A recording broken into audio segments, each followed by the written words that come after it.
Set everything back on downtown here, but it was a huge mess. Everything out from traffic lights to schools to even emergency services. Firefighters had to use ladders and ropes in Detroit to manually pull trucks out of garages at Engine 39. All the power went out, and then we got the message to pull the rigs out. They lost power in the morning, but still had to be prepared to respond to any type of emergency. We just have the rigs out on the ramp so we can respond.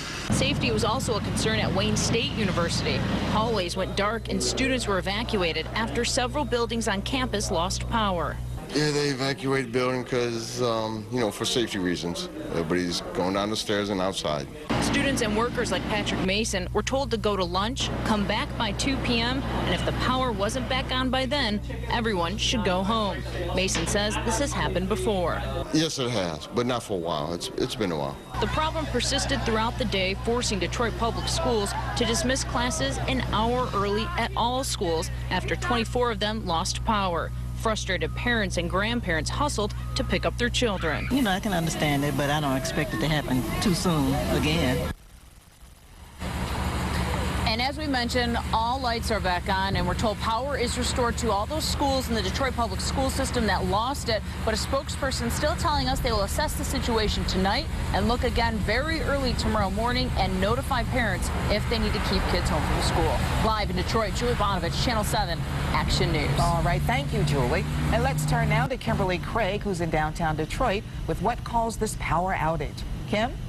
Well, Diana, you may remember just a few months ago there was a similar widespread power outage throughout the city of Detroit because of the Detroit Power Lighting Department problems that they had. They blame weather then, they're blaming weather now, but they say right now everybody is back online.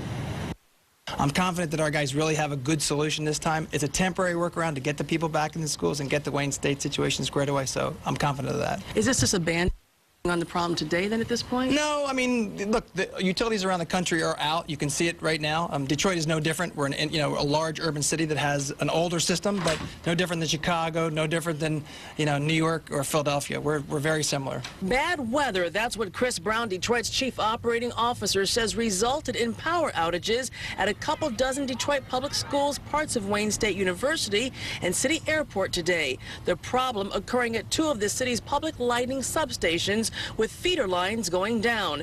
And Brown admits the city's lighting system is old. We need substantial capital expenses to put back into it, but, again, we have to maintain it, upgrade it as we go, so we're trying to do that with limited resources, and that's a key. Back here live outside City Hall, we should also tell you that Mayor Bing has gone on record before saying that the city should not be in the public lighting business because he says they just don't have the money to invest in upgrading the system. Reporting live in downtown Detroit, Kimberly Craig, Channel 7 Action News. Back to you, Diana and Steven. All right, thank you, Kim. And we have a way you can track power outages through DTE on our website, WXYZ.com. Just type in DTE Power in the search area, and you will be linked to the company's site that provides a complete map of outages in the metro area.